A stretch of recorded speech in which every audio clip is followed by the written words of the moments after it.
Annie De Oliveira, je suis coach, thérapeute et je suis enseignante et superviseure en analyse transactionnelle. Donc aujourd'hui, je continue ma présentation de la théorie de l'analyse transactionnelle en vous présentant les états du moi fonctionnels, c'est-à-dire nous avons vu la dernière fois les différentes facettes de notre personnalité, comment cette personnalité se montre, sous quel angle, et on va aussi voir comment on peut décrire le comportement au travers de ces différents états du moi.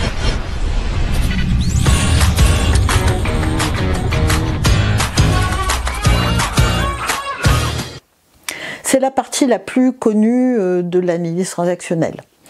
Donc ce qu'on appelle l'état du moi fonctionnel, vous avez vu la dernière fois, on parle de l'état du moi par an. Donc l'état du moi par an, c'est un état du moi que l'on va plus particulièrement brancher quand on s'occupe des autres, quand on est en lien avec les autres.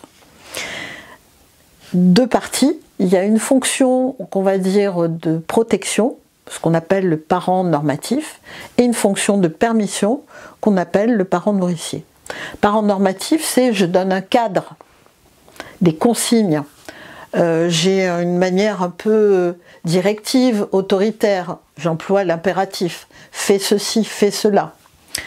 Alors que la partie parent nourricier, je suis plutôt centrée sur la fonction de permission, comment je vais accompagner, encourager, aider la personne à avancer. On a besoin de ces deux fonctionnalités quand on s'occupe des autres. Ce n'est pas une au détriment de l'autre, c'est un équilibre entre les deux. Donner le cadre, donner la permission. Pour explorer la réalité de notre situation, à un moment donné, ce que l'on va développer, et sans nous en rendre compte forcément, c'est la capacité adulte. Notre état du moi adulte, il récupère un certain nombre d'informations. Il collecte ces informations, il les analyse, il réfléchit et il se donne les moyens pour décider et pour agir sur la situation. C'est notre capacité. Et puis, troisième état du moi, l'état du moi enfant, où là, il va y avoir à la fois une fonction, on va dire, d'adaptation, c'est-à-dire qu'en lien avec les facettes adultes des personnes qui sont aux alentours de nous, eh bien, on va d'abord, par exemple, obéir. C'est-à-dire que si je suis sur l'autoroute et qu'il faut, à un moment donné, être à 110 ou à 130, eh bien, je vais obéir à la règle et à la loi qui m'est soumise. Voilà. Mais il peut y avoir aussi la fonction, on va dire, d'opposition, qui est là assurée par ce qu'on appelle l'enfant rebelle.